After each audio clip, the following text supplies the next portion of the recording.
All right, YouTube, it's time for the South Carolina primary live stream. I'll be ranting for probably about the next 2 hours regarding this general issue, as well as the Nevada results. And I have to, of course, mute the actual live feed here. That always seems to happen. It always comes on with volume. People, obviously, most people are going to see this not live, but rather thereafter when it's actually up and ready to go. But we've already got the Nevada results in. I'll start talking about that in a minute or two, just because there are only a couple of people on the live stream right now. I know people have said I should announce beforehand that I'm going to do these things. I know that. I probably should. Lets people get the word out. But really, I mean, it was kind of obvious that I was going to cover South Carolina anyway. This is actually perhaps the most important of all, because the result that we get in South Carolina for the Republicans really is going to frame the rest of the race. For instance, Jeb Bush could end up dropping out really after South Carolina. He's predicted to come in fourth. He might slip to fifth. How the hell is he supposed to go forward? It doesn't matter how much money you have. Nobody takes you seriously. So you have to drag your mother and your former president brother out on the campaign trail. Now, keep in mind, of course, George Bush himself, George W., that is, not Bush Daddy, is none too popular himself. And oddly enough, Jeb's support goes up a point or two after he drags out his brother onto the campaign trail. So obviously, it's not really working for Jeb. The election is completely skewed for that. To those of you, to Daniel Rivera, Josh Clothier, hope I'm pronouncing that right. I won't be addressing the chat right away because, not many people are in until usually about at least 10-15 minutes into the video. I really need to talk about the actual results in Nevada first and foremost. I know this is the South Carolina primary live stream, but really Nevada, the result there is being framed as though it's some great victory for Hillary Clinton, but really until a week ago, there was no question that she would be winning by double digits. All of a sudden, Sanders surges towards the end in literally a week's time and cuts her lead by, more than 50%. It's not good for Hillary Clinton. He's outperforming among Latinos now, which is sort of a stronghold of Hillary, and it makes her look weak. Bernie Sanders, of course, is only about 3 or 4 points behind her at last check. That's not a place that Hillary wants to be. She wanted to win, especially a state filled with Latino voters, by an enormous margin. She didn't expect to come in barely ahead of him here. They refer to it as Hillary's firewall. Not much of a firewall, if the results are any indication. She's declared victory. I mean, she did win the state, and she's going to get the lion's share of delegates because of their structure. But Sanders, again, until a week ago was hovering at 30% or 35% within Nevada. That's not good for her. It shows that the steam behind her war machine is starting to wear out. The pressure is dropping and it's slowly churning to a stop. And that's really Hillary's campaign since the beginning, as soon as Sanders got in. I am not backing Trump. I'm backing Gary Johnson and have endorsed the Libertarian Party. But Trump is the best of the Republican nominees. It's kind of like Sanders is better than Hillary Clinton. Would I vote for him? No, but he is better than Hillary. But then again, I mean, Iraq is better than Hillary Clinton. I said I'm a libertarian. I will probably vote for Trump in the primary because this is a Super Tuesday state, and Gary Johnson is most likely going to win. But yeah, I'll be going for Gary Johnson in the general, probably. Trump really, one problem I do have with him is with this Apple thing. I thought he obviously got the upper hand on the Pope, which is quite an accomplishment, and even the media has to recognize it, but I'm not particularly in support of the mass surveillance apparatus. I have a feeling that Trump may not be as well. But for him to come out and say, oh, well, they ought to unlock the phone, he's not understanding exactly the underlying issue of actually breaking the encryption on their device. They're going to have to put backdoors in their systems if the FBI gets their way. I don't think it keeps us safer because the terrorists, they're not texting each other on iPhones anyway. They're using their own methods of communication, probably in person as often as possible. So, it just doesn't, no, Libertarians believe in a completely free market economy. I happen to believe in some regulations for environmentalism. I happen to believe in some methods of social welfare. But the extent to which it's gone now is far in excess. But I'm going to not address chat right now because first we have to talk about Nevada and some of the exit polling material. We don't have solid exit polls saying, well, this candidate got this % of the vote. We don't have that right now. We won't get that for another hour. What we do have, though, is preliminary exit polling that shows that one of the big things, and this could speak to a surge for Trump in the results tonight. Trump should be optimistic right now that he'll actually outperform. One of the big issues was specifically terrorism, and the vast majority of people in South Carolina polled agree with him on a halt on Islamic immigrants at a far higher margin than New Hampshire, where he won handily there. He outperformed by about 5 points in New Hampshire, and it astonished everybody. I said this before. I said this several days ago. Yes, there are plenty of evangelicals in South Carolina, but they're not social issues evangelicals. They're not Pentecostals. They're Baptists. They're nativistic. They would have been Southern Democrats 100 years ago. They're nativists. They like the border rhetoric. They like the Islam rhetoric that Trump spins. They're not as taken in by somebody like Cruz. Yes, Cruz will probably get a few extra points on his polling, assuming that the polling is remotely accurate to begin with. You have to have an accurate number to compare with to say someone out or underperformed. But then again, Trump probably will as well, especially among independents, nativistic evangelicals, which is going to hurt Cruz. Yes, Cruz is not going to have a terrible night like he had perhaps in New Hampshire, but he's not going to have a good enough night to supplant Trump. I think at the end of the night, Trump will be the winner. And these two polls that show, oh, well, Trump is barely leading by 2 or 3 points. I'm going to assume that those are outliers because they deny the relevance of over a dozen other polls, including one with a significantly smaller margin of error. That was the South Carolina House GOP poll that they conducted. Had 3,500 people in the sample. That's a far larger sample than the under 1,000, sometimes under 500 people that are usually sampled by these polling firms. The larger the sample size, the more accurate it probably is. That's worth 4 or 5 of any of these other polls as far as its sampling size goes. I'm going to assume that's probably closer to the truth than these two other polls, including one that's by completely local organization that I believe from Georgia. I believe it was the Atlanta Gazette or something like that. I mean, it's like the Monmouth poll that was released in New Hampshire the day before the primary there. Yes, it showed Trump way up. He didn't outperform by the margin that they were predicting. It was one poll. It was an outlier. It was worth ignoring it. As far as Nevada goes, though, Hillary is looking very weak right now. Yes, she had a victory, but if you had asked people a week ago, who's going to win Nevada? Every single one of them would have said Hillary, and they said, oh, she's going to blow Sanders out of the water. She's going to win by 15, 20 points. She's going to have a really good night. Instead, she pulls off a win by 4 or 5 points. Not nearly as compelling, makes her look a lot weaker because it shows who the momentum is with. A lot of the Democrats now appear to simply be casting about for anybody but Hillary, which is Sanders.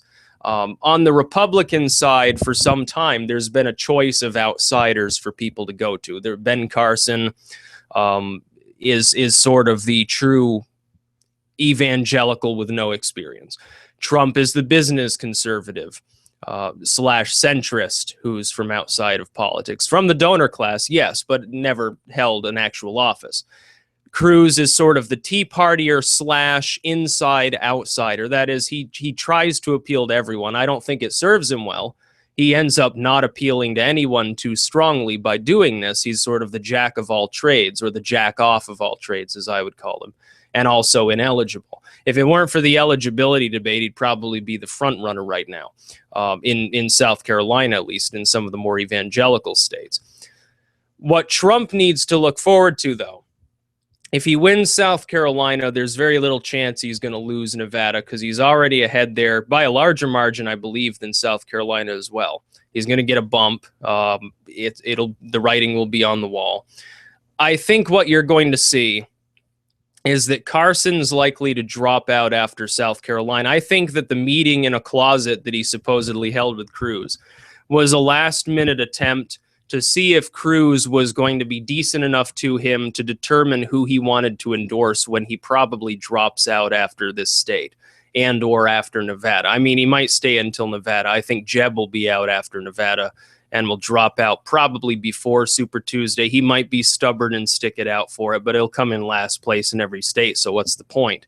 I think that, judging from what people are anecdotally reporting about that meeting, though, Carson has burned his bridge with Ted Cruz. The last effort didn't pay off to try to heal their wounds, as Ben Carson would probably put it. And he's probably going to endorse Trump. That gives him an extra 5 points nationwide. It puts him up around 40% nationwide in a race that's still relatively crowded. It gives him as much support as Cruz and Rubio combined are pulling. There's no way forward for Jeb. He'll be out at the very latest after Super Tuesday, when he utterly collapses. But oddly enough, I'll say this. Jeb staying in isn't actually a bad thing for Trump or for Cruz. Who does it hurt? It hurts Rubio. And Kasich staying in hurts him as well. You would see most of the Kasich and Jeb supporters amalgamating under Marco Rubio right now if they were out of the race. If they choose to stay in for Super Tuesday, or if just one of them stays in, he's going to get ass blasted. He probably won't win a single state. Meanwhile, Trump is going to, all the centrists that would have backed them all are going to flock to Trump as the clear frontrunner. I mean, they don't like Ted Cruz because he's too religious, which leaves Trump with a commanding lead and possibly every state. Now, my predictions for Super Tuesday, if Super Tuesday were tomorrow, I would expect Trump to win most of the states. I think Cruz will barely hold on to Texas, which is his home state, for Christ's sake. I mean, he might as well drop out if he doesn't win Texas, because he doesn't have a fucking chance. Wyoming will go for Ted Cruz. I think that's fairly clear. Even if Trump is supposedly ahead in the polls, it's going to be the second Iowa. And he might have a good shot at Tennessee, because of its evangelical leanings being arguably closer to a place like Iowa than to the actual true Bible Belt right below it, because of the religious demographics. Other than that, I don't see anybody but Trump winning any of those states. He's going to win Vermont. He's going to win Georgia. He's going to win Virginia. He'll win Massachusetts. He'll probably get Alaska. I suppose Cruz might have a way forward there, but who cares? That essentially gives him 2 super rural states and probably a majority of delegates from his home state. That's not a particularly large pile compared to what Trump's going to get. And remember, whoever the front runner is coming out of Super Tuesday, whoever the front runner is, can go on and run all the other states. In most of them, it's winner takes all. Super Tuesday, that's not the case. It's a lot of it's proportional. After that, it's almost all winner takes all. So all you have to do is win 1% more votes than your next opponent, and you've got all the delegates. Well, you know, you can't really have a brokered convention if somebody is clearly ahead by hundreds and hundreds of delegates and has more delegates than everybody else combined. It just wouldn't make sense. Trying to deny Trump the nomination at that point would be suicidal for the Republican Party. They're not going to do it. I don't care if Karl Rove or Reince Priebus or any of these other goofballs say that there's going to be a brokered convention. There won't be. It's not going to happen. Right now, even the establishment within the GOP knows they have a much better than 50-50 chance at this election.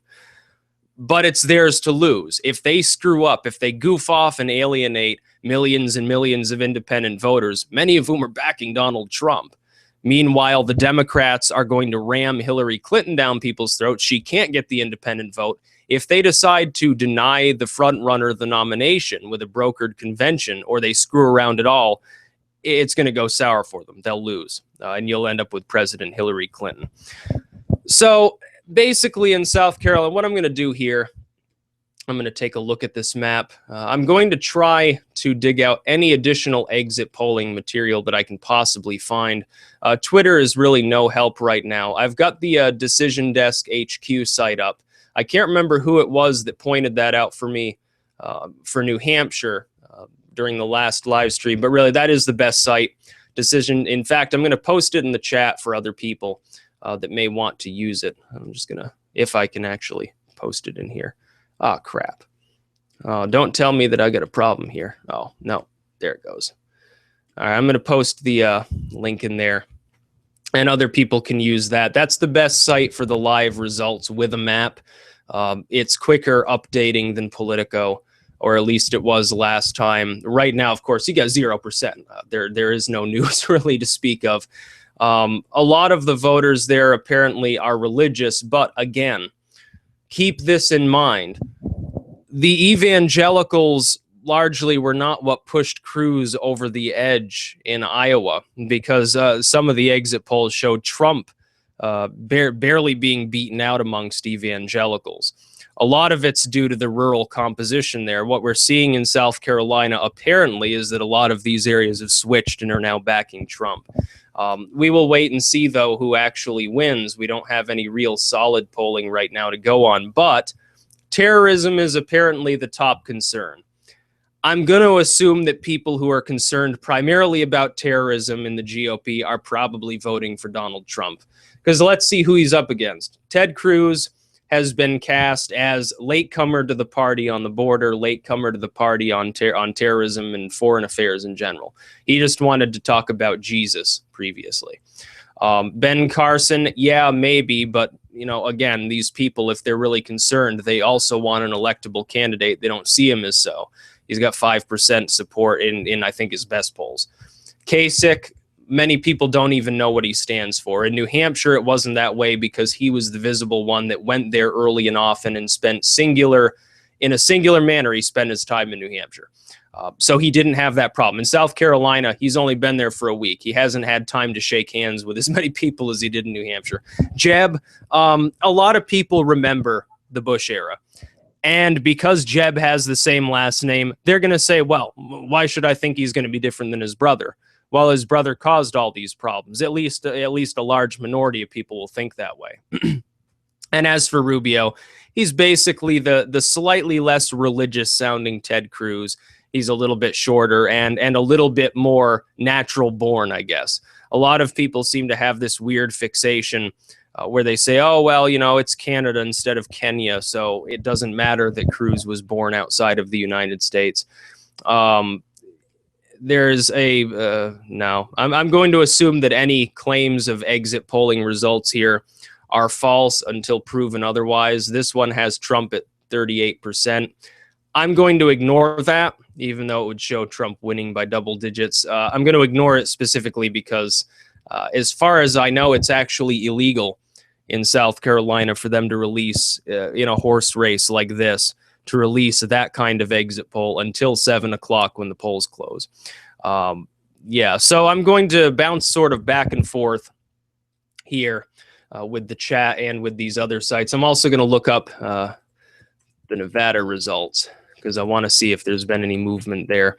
No, it's still basically the same.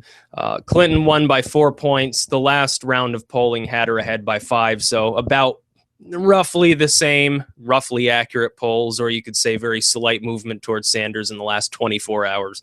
But again, severely underwhelming win for somebody who was ahead and had more than 60% of the support in that state until a week or two ago. Severely underwhelming. That's a collapse in support. If Trump were to suddenly collapse by 20 points, everyone would say he's over. What the fuck just happened? If Cruz were to drop by 20 points, he wouldn't even be on the board in some of these states. But because it happens to Hillary, she doesn't want to talk about it. Neither do her allies within the media. They'd rather talk about, oh, she won Nevada. Just ignore the fact that she won by, a fifth of the expected gap between her challenger. that she had literally not even a month ago. They're completely and utterly ignoring that. Again, I say this as a person who I'm from Sanders' home state. This is Vermont that I'm in. Sanders is a senator from Vermont.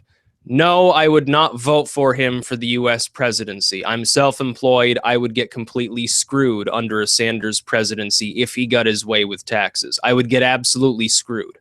I would literally be one of the very few people who would strongly consider leaving the country.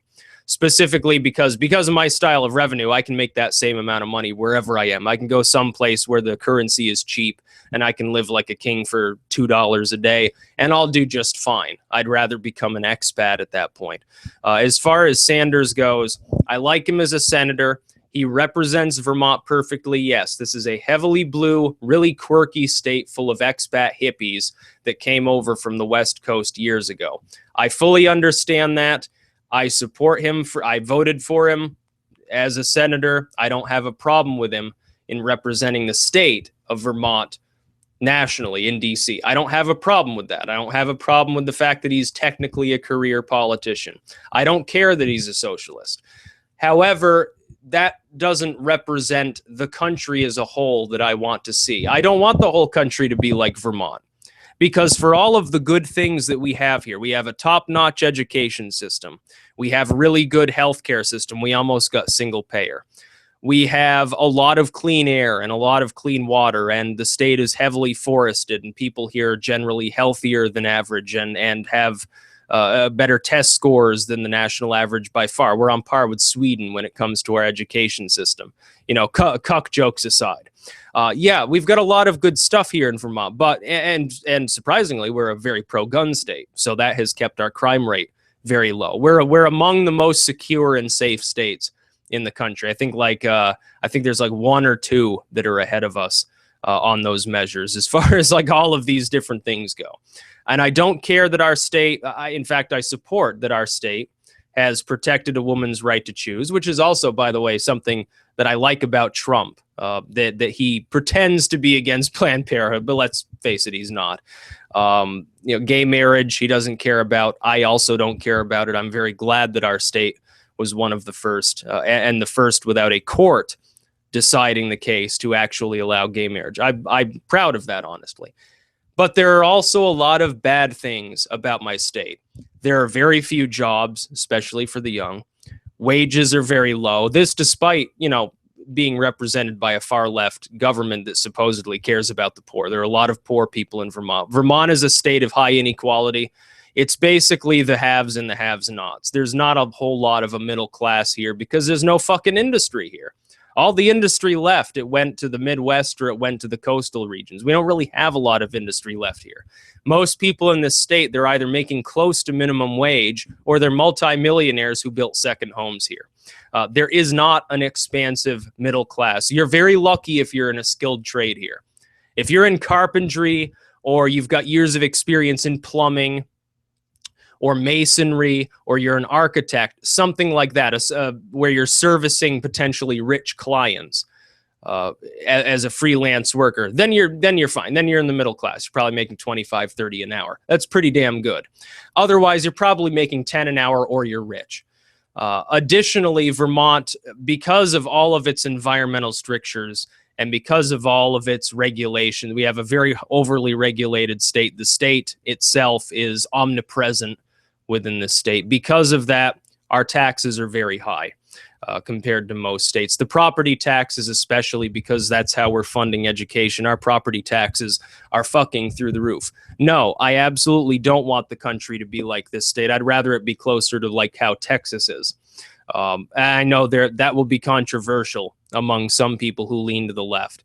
But I would rather see people actually able to get ahead. We have to think of our own country first and make a profit and be able to do that and actually be competitive in order to actually fund the programs that take care of the poor, in order to fund the programs that protect the forests. You can't fund things unless you have income.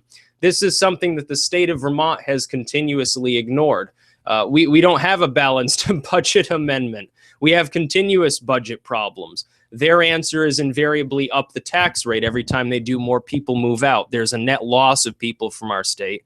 There's a shrinking pool of people working in our state. Eventually, it's going to destroy our economy. It's been on the ropes now for almost a decade. Eventually, our economy as a state, if nothing changes, will collapse. I don't want to see that happen to the United States. It might be inevitable, but I don't want to see that here. So no, I wouldn't vote for Bernie Sanders for the presidency. I understand he's a good, honest person. He believes in what he believes in. Yeah, he was all for civil rights. Yeah, he was getting dragged around with the police down in Selma or wherever. Okay, that's great. That's fine. No, I'm not going to vote for him. As for Trump, I like most of his views. I like his views on guns. I like his views on generally on the border, or on the border. I do. As far as deportation goes, I'm not really on board with that. It's just a stupid plan. I've said this before. I hate to say it, but it's completely naive. I like the fact that he's not really that religious. He says he's a Christian. Okay, well, I know lots of irreligious Christians. I used to be one when I was a teenager before I became a zealot. I don't have a problem with the fact that he believes in the Christian God. He's not trying to ram his religion down people's throat. It's clear. He said in the 90s, oh, I don't really care about gay marriage. Back when, 99% of the Christians thought it was an abomination. So that's to his credit.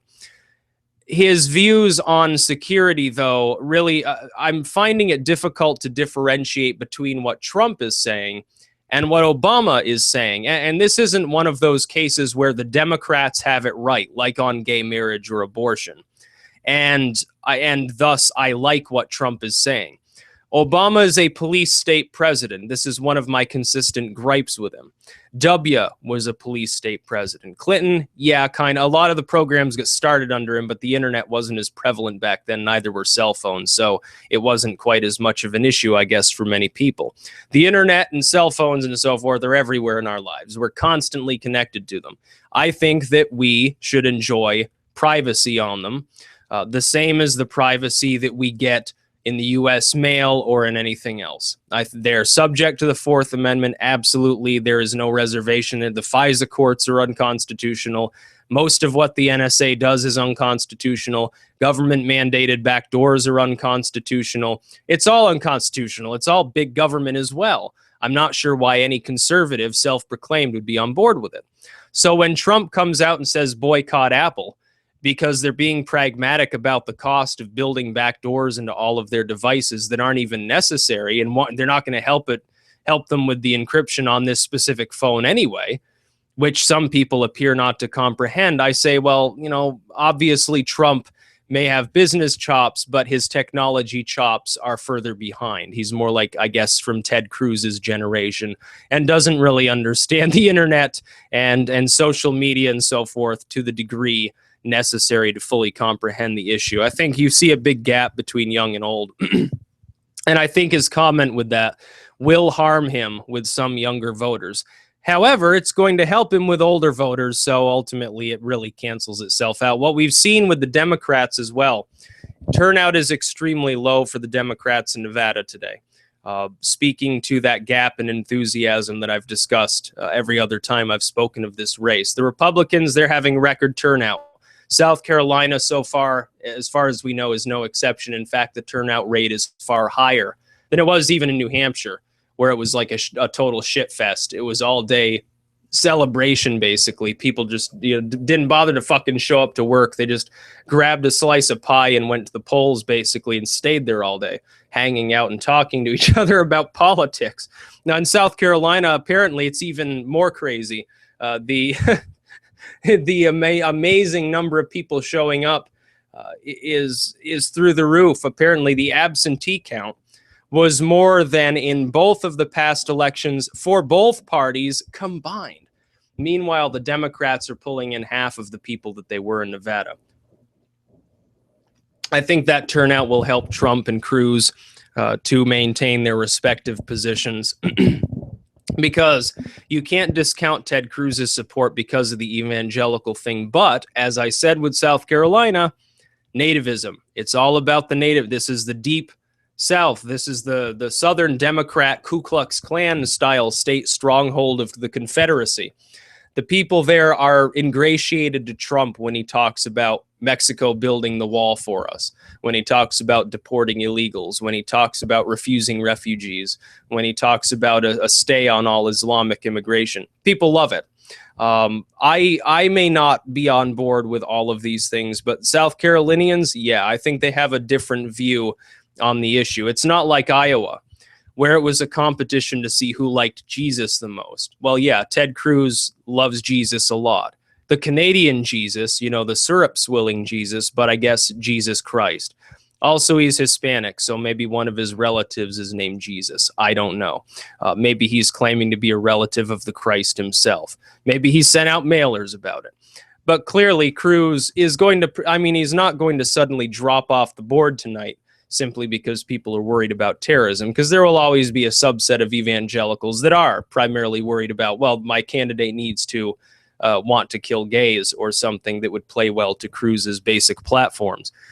But I think that a toll is going to be taken on old Ted come Nevada. He'll probably be third there, be behind Trump and Rubio. But yeah, we've got racism. Yeah, I don't consider Trump to be a racist. He hasn't said anything. Islam is not a race. Islam is a religious ideology. Arabs aren't a race. They're, a regional ethnicity. Mexican isn't a race. Hispanic isn't a race. I do think that his views lack pragmatism. I do believe that in order to actually deport 10 million people, you need to violate most of the basic constitutional rights that citizens enjoy in order to go house to house without warrants to drag out all the illegals. And even then, it's only going to catch a small minority of them. I also think it would cost a huge amount of money. It's not like the wall. Yeah, you can build the wall, and it won't be nearly as expensive as people are saying. Yes, you can impose a tariff on Mexican goods in order to prevent U.S. companies from moving there and re-importing items at a greater profit by lowering the cost of production. Yes, you can do these things. As far as mass deportation goes, it's a completely and utterly different issue. It's one thing to refuse refugees and to maintain the border. It's something totally different to take people who are already here and put them back through the system. And unfortunately, the ideas proposed by Cruz or Rubio fundamentally would also cost a great deal of money. That is, they're talking about going through, and apparently somehow magically all of these illegals are going to willingly put themselves through the legal process proposed by people like that, and go back through the system and try to get in legally. That's also not pragmatic. It's also not pragmatic to try and legalize them all. Much as I may say, well, if they haven't committed any other crimes, I don't give a fuck. None of these solutions really are pragmatic. In fact, there is no simple solution to the problem. I think that there's a lot of oversimplification going on when anybody talks. When Obama talks about the issue, he's oversimplifying. He's also lying. When Rubio and Cruz do it, they're oversimplifying and lying. Trump's the only one that's not lying about his views. He is oversimplifying. And he does want to apparently ignore the Fourth Amendment in order to deport them all, and it's going to cost a lot of money. But at least he's being honest about it, and I think that's the way South Carolinians are going to feel tonight, ultimately. Now, Canada's not our stupid drunk little brother. They're our stupid drunk big brother. You got to realize their nation is actually larger in land area than ours. And we're both larger than all of Europe, and that includes a good slice of Russia. I find that funny when Europeans talk about Americans who have never left America. And they don't seem to realize if I fly from one coast to the other, I've gone as far as from Portugal to the edge of Ukraine. So, they need to let the issue rest because they're playing in a whole different ballpark when they're talking about continent-sized nations. You'd think about Brazil or Australia or something like that. But let me check and see. Nevada results are still exactly the same. We don't have any results in. It'll be another half an hour or so. South Carolina exit polls. And a message or comments or something here. Let me see. Let's see here. Yeah, unfortunately, Twitter's no help because a lot of it, both there and elsewhere, are people trolling by putting fake exit poll results without a source and other people are retweeting or resharing or whatever the results that don't actually exist.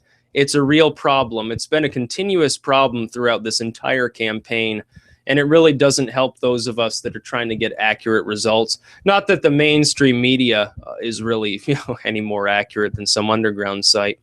CBS has the early exit polls material, and I hope this doesn't come on with volume. Ad blocker to the rescue. What do you know? Thank you. Early exit polls. Terrorism top concern of South Carolina's GOP primary voters. Let's see here. Hillary Clinton has 500 delegates. Bernie Sanders has 70. Keeping in mind, of course, the fact that he has basically tied in 2 of the beginning states. You might as well call Nevada a tie, by the way. It's close enough to call it one. Yeah, she won a victory.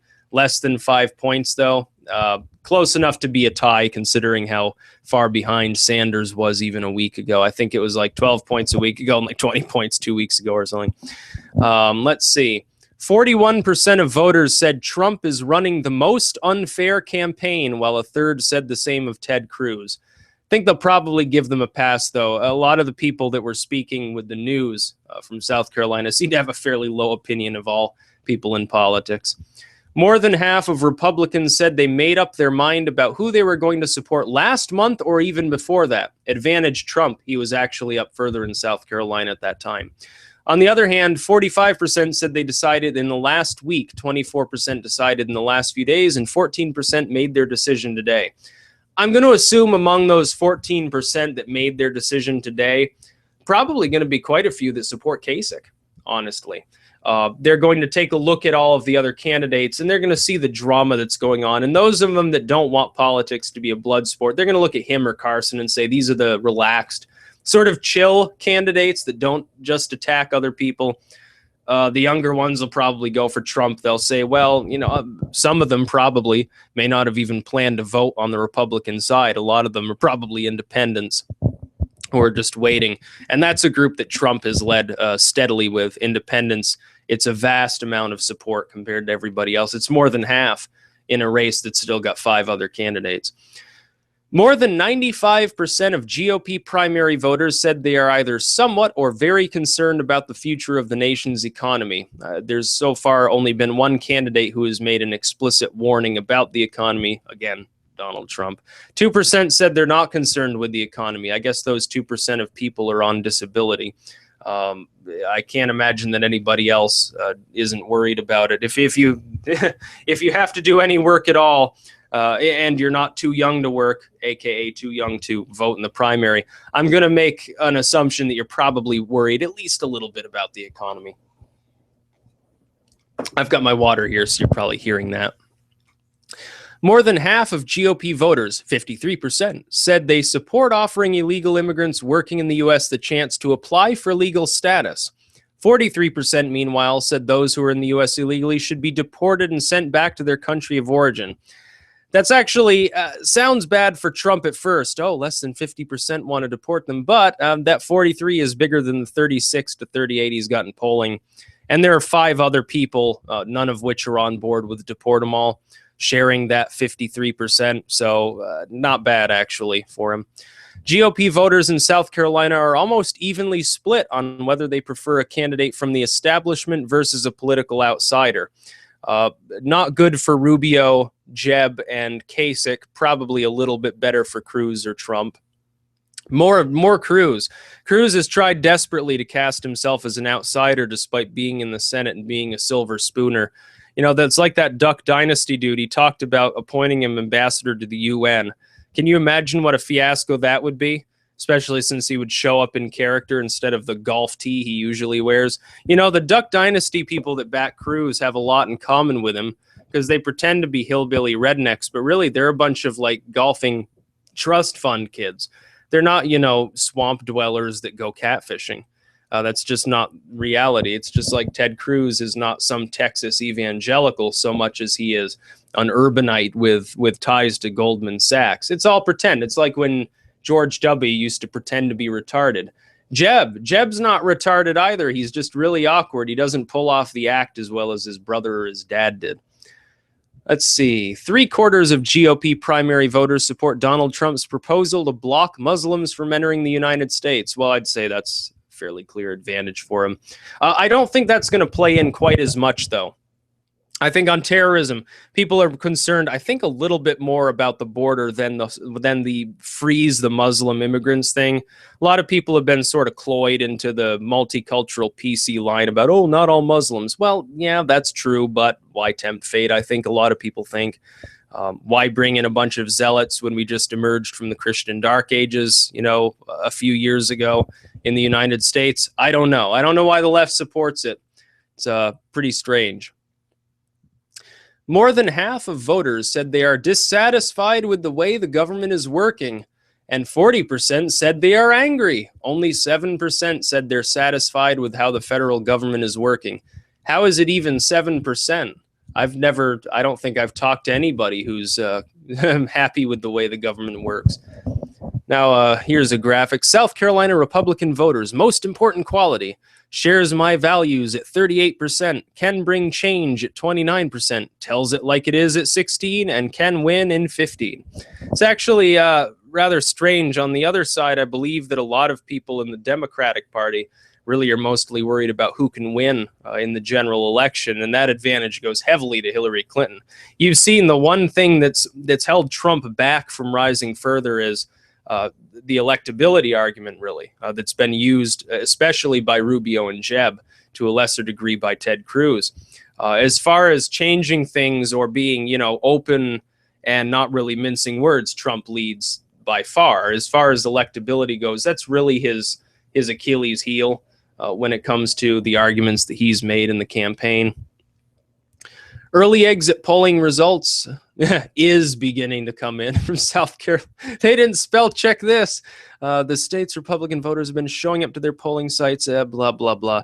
Most important issue, terrorism at 32, economy at 28, government spending at 27, immigration at 10. If you combine these together, you'd expect Trump to get 42 because he's led consistently by a huge margin on terrorism and immigration. He's the only one who talks about immigration. Economy, I think there are still quite a few people who think Rubio would be better on that, honestly, simply because he's a centrist. Probably not so much for Jeb, even though he's very similar to Marco Rubio.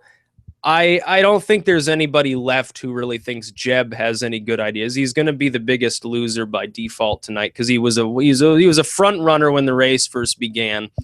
And as soon as the no more Hillary, no more Clintons, no more Bushes thing began, it really sunk Jeb under a tidal wave of other people. Hillary didn't sink simply because she's got the DNC sewn up. Well, Jeb didn't have that. Jeb was also competing with insiders. He got the worst of it and got completely bumped out of existence. But yeah, there's some preliminary exit polling nonsense there. Let me check chat again. But yeah. The Nevada results are basically steady here. Hillary won the state. Unfortunately, I would say, because Bernie Sanders is better. Can you imagine how entertaining a Trump versus Sanders general election would be? Somebody who endorses socialism fighting against a Republican that supports gay marriage. It'd be hilarious. It'd be absolutely hilarious, especially when they start talking about Islam and immigration. Oh, man, they'd be attacking each other so hard. But Hillary, she'll just break down coughing on stage. She couldn't even do the first half hour of a live stream without breaking down into a coughing fit or tears or something like that. She's really got some serious problems, I think more than most people say. Yeah, not nationalism, nativism, sort of nationalism light. Trump's not a nationalist. He just doesn't believe in globalism. Well, you can be between the two and favor, world trade without world open border situations. I think we got to differentiate between those that are for an open system and those that are for a completely open, fuck the rule of law system. Really, the latter is what some people in Europe and increasingly leftists in the United States have become, which isn't what they were even 20 years ago. None of them would have said the sort of shit that they say now, even like 10 or 20 years ago. It just wouldn't have happened. Can you imagine Al Gore and how low he would have sunk in the polls if he had said the sort of shit that Obama's been saying? or that Hillary or even Sanders says, honestly. I never said globalism is good either. I merely mean that some people conflate nationalism with we're not going to trade with anyone. We're going to be like North Korea mode, insular, and have a severe oppressive regime where anyone that questions the system is either shot or deported or put in a work camp or something. Really, that makes nationalism look stupid. Most people wouldn't tolerate that. It makes nationalists look like the caricature portrayed of nationalists by their opponents. It's not helping the alt-right, which is a legitimate, I believe, movement, regardless of what you think about it. Progressive libertarian, yeah, I guess you could be, in the sense that you believe in voluntary giving of aid to the poor and voluntarily not fucking up the environment and things like that. But if you have government compulsion, then no, you can't be a libertarian. If you're supporting the government having more power, I mean, the government has 99% too much power right now.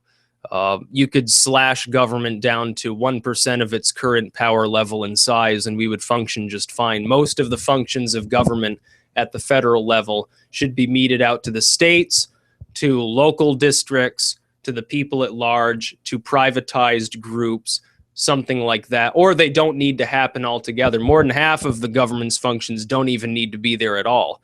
The NSA, we don't need the NSA. It doesn't even need to exist.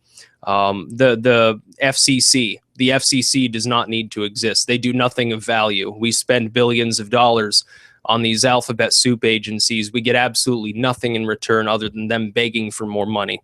No, Cruz wouldn't veto the TPP. He'd be right on board with it. He's getting money from Goldman Sachs. The one thing that Trump has pointed out that's true above everything else, regardless of what you think about Trump, he's right. If somebody's taking millions of dollars from big banks and corporations and so forth, they're in bed with these groups, they are controlled by them because they're reliant upon them, especially for their re-election campaign. You would look at Obama. Doesn't it seem like presidents, after they win re-election, they go off the rails slightly and sort of appear to be a little bit more, they get more of an attitude. They don't seem to care as much about what people think about them, and they sort of change the way they do things. That's because they no longer have to worry about re-election. They don't care if they piss off their donors at that point. They can go rogue a little bit, and the donors won't have them killed if they don't go too rogue, I guess. You would think of what happened to, maybe Ronald Reagan, when he was shot or something like that. Yeah, Sanders lost, unfortunately. On fiscal issues, he's crazy, but on social issues, he's well ahead of Hillary. Now, here's the thing. Hillary is wrong on social issues. Bernie is generally right on most social issues. But Hillary's also wrong on fiscal issues. Now, that may be something that Sanders is also really bad on, but at least he has half of a brain when it comes to certain social things, And also, Sanders is not as anti-gun as some of these other Democratic legislators. Really, he has more in common with the centrist Republicans on such an issue. Somebody like Rubio would be comparable roughly to Sanders' views on guns. And I have to say, it is because he comes from this state. This is an extremely rural, heavily wooded state full of farmers and hunters and stuff. He has a different view on guns. And also, he was a hippie. Now, the hippies didn't necessarily like the concept of guns everywhere, but they also didn't like the concept of giving the government the ability to take them away. I'm going to assume that sort of hippie, trippy 60s era has stuck with him to an extent on that issue. I think that's also where he gets his drug views from. He probably used all these drugs.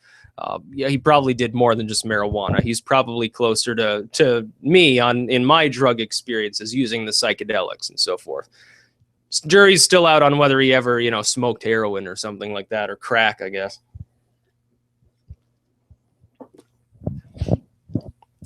Yeah. The war on guns would turn out being a total loss because nobody would be able to enforce it.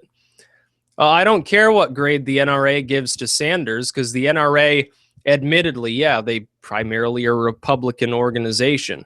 But that's like saying that any of these other randomly chosen donors have a bias. It's not some mass systemic conspiracy. It's just the fact that Republicans tend to be more laissez-faire on guns. So they're not really on board with Sanders. I think also part of it has to do with the fiscal side. Of course, their sales would go down if Sanders' tax plan fucked up the economy, I suppose. That could be part of it. But yeah, in about 20 minutes, we're going to start getting some of the first results in. Or supposedly we will. It might take a while for the map and the figures to update. I'm actually going to refresh this because there may be a few in. No, there's no early results in.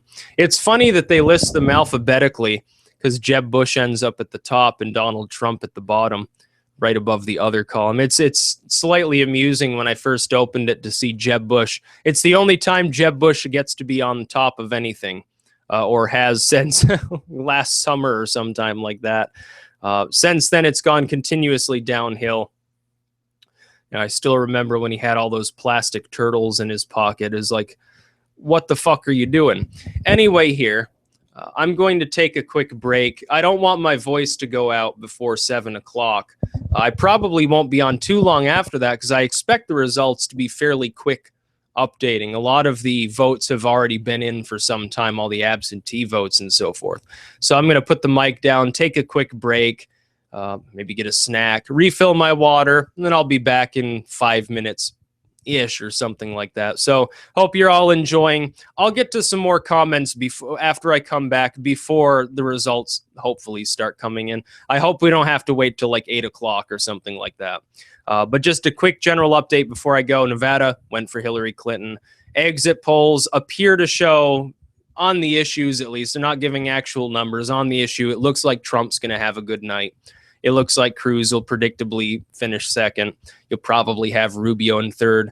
Jeb is still hoping beyond hope he ends up in third, which to him, coming in third is a victory. I don't know how he justifies being there, but that's the way it is. So I'll be right back in a few minutes here. I need to rest my voice really quick.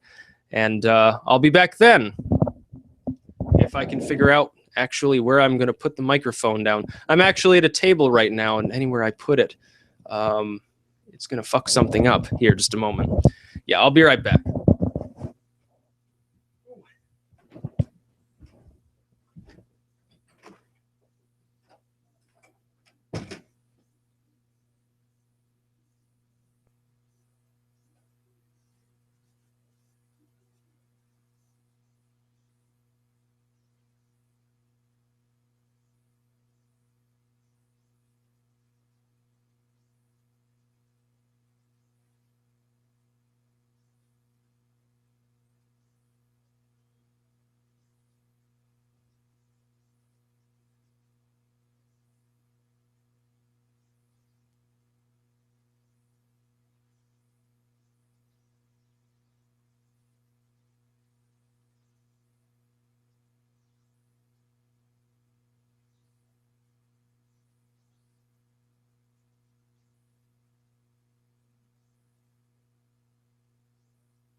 All right, YouTube, back with some more commentary here. Yeah, I was away for a moment there. Check and see if there's any more exit poll nonsense here. Yeah, Trump has been telling people don't pay attention to the exit polls, go out and vote. Basically, a last-minute effort to try to squeeze as much support as he can out of the state for himself. It looks like evangelicals have played an outsized proportion of the voters, the extra turnout that is in South Carolina. What we've seen, though, again, like in Iowa, that was not what launched Ted Cruz to a victory there. And I think really in Iowa, the movement towards the end had Trump leading only by about 5 points. And so Cruz suddenly shooting up, I believe it was 9 points. Really was unexpected, but at the same time, it was driven by the demographics of the religion of the state. The Southern Baptists are not quite the same. Trump has been endorsed by some of their leaders, as opposed to the Pentecostals out in the Midwest, which really went heavily for Ted Cruz. It was still about Jesus at that time, about Jesus in the race, who loves Jesus more. I don't think that's going to be quite as prominent here. I do expect Ted Cruz to outperform. Honestly, which, I mean, I may not like it because Ted Cruz is a lying weasel, but at the same time, it's to be expected in a state that's as religious as South Carolina. Will it help him to beat Trump? Probably not, unless we assume that the 2 outlier polls from the last week are correct, that all the others are wrong, including those with much larger sample sizes. I don't think it's going to happen. Even Nate Silver projects Donald Trump winning with like 82% confidence. It's fairly clear that Trump's going to have a good night. How good? We're not exactly sure. I've actually got to... Oh, I was afraid that my broadcast had stopped there for a second. It didn't look like chat was moving. I guess it was just glitchy. 73% religious voters. Well, yeah, but what religion? Not all of those people are Protestants, I'm assuming. Actually, the Pope stuff might hurt him among Catholics more than Protestants. I think you'll find that the Southern Democrat ethos, sort of the KKK ethos of no Catholics, essentially, might help Trump among some of the Protestant voters that would otherwise be backing Ted Cruz. And it'll be interesting to see if that is said by anybody after the exit polls go through and after the results start to filter in. I expect Trump to win, but I don't expect him to win by quite as large a margin as some of the polls suggest. We're now 10 minutes out from probably the exit polling. They're still saying early exit polls, and I don't exactly understand because they came out an hour ago. Those aren't early exit polls anymore. Live coverage of South Carolina primary and Nevada caucus with exit polls results. Yeah, but those are the exit polls that everyone's been talking about, so screw them. But yeah, we're going to start getting results in less than 10 minutes. I'm a little bit out of breath here, actually.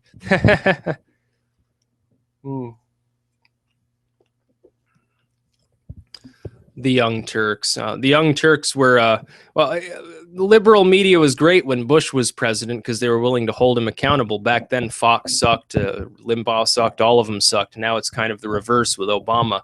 The Young Turks just want to suck his dick. You've got to watch the media that's opposed to whoever's in office to actually see what's going on to any great extent. Unfortunately, they all collude. They lie by omission, usually. They just won't cover stories that are harmful to whoever they happen to support, for the most part. I will shit on the religious as much as I want, because I don't support organized religion. I see it as a cancer. So if you don't like it, that's too bad, Gerald. It's just too fucking bad. I don't have any respect for organized religion of any kind. There are a few organized religious bodies that make a little bit of sense, but at the end of the day, they all rely upon donations and money to exist. They just siphon the population. Catholics, it doesn't matter. Oh, okay, the chat. Yeah. Hello, Mario. It's a you, Mario? Yeah. Well, the Pope's protected by walls. People on CNN were trying to excuse the Pope by saying, yeah, but you can just come in through the gate. Well, you know, you have to get permission to come in. You try coming in at midnight without the guard waving you through and see what happens.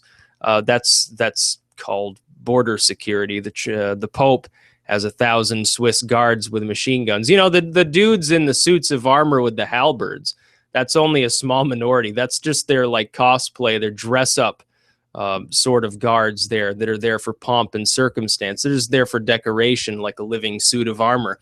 The rest of them in their little bunkers all around the Vatican, they have the machine guns and the body armor and so forth. And if you were to try to actually infiltrate the Vatican, you'd quickly find out how effective those Swiss guards are. And the dudes with the halberd, they'll stab you. If you raise a ruckus, if you were to try to rush the Pope in the Vatican, those dudes with the spears would rip you apart. You would end up gutted right on the spot by the Swiss guards.